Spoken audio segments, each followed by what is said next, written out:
Constipation കാരണം quality of life പോയിട്ടുള്ള ഒരുപാട് പേരെ ഞാൻ കാണുന്നുണ്ട്.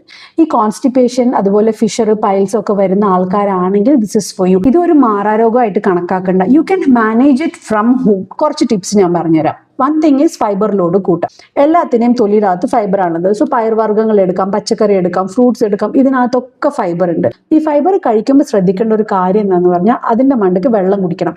വെള്ളം കുടിച്ചില്ലെങ്കിൽ സ്റ്റൂൾ ഹാർഡ് ആവും. നമ്മുടെ idea is to make soft stools so that there is no pressure while passing it. അത് ഒന്നാമത്തെ കാര്യം. രണ്ടാമത്തെ കാര്യം, ശരീരം ഡീഹൈഡ്രേറ്റ് ചെയ്യുന്ന ടീ, കോഫി, ആൽക്കഹോൾ പോലുള്ള കാര്യങ്ങൾ കുറച്ച് കാലത്തേക്ക് സ്റ്റോപ്പ് ചെയ്യുക. പിന്നെ നിങ്ങൾക്ക് കട്ട് വന്നിട്ടുള്ള ഒരു ടൈം ആണെങ്കിൽ ജിമ്മിൽ പോയി ഹെവി ലിഫ്റ്റിംഗ് ചെയ്യാതിരിക്കുക, കാരണം പ്രഷർ കൂടും. അടുത്തത്, ഒരുപാട് നേരം ഇരുന്നിട്ടുള്ള ജോലിയാണ് നിങ്ങൾ ചെയ്യുന്നതെങ്കിൽ എല്ലാ 10 മിനിറ്റും കൂടുമ്പോൾ ഒരു റൗണ്ട് എണീറ്റ് നടക്കണം. ബിക്കോസ് നമ്മൾ ഒരേ ഇരിക്കുമ്പോൾ പെൽവിസിൽ പ്രഷർ കൂടും, which will worsen the condition. അപ്പോൾ ഈ കാര്യങ്ങളൊക്കെ ഒന്ന് ശ്രദ്ധിക്കുക. And don't freak out. ഇത് മാനേജബിൾ ആണ്, വീട്ടിൽ നിന്ന് മാനേജ് ചെയ്യാൻ പറ്റും. Some bodies are prone to these things. അപ്പോൾ നമ്മൾ മാനേജ് ചെയ്യൽ ഇതിന് സൊല്യൂഷൻ ഉള്ളൂ.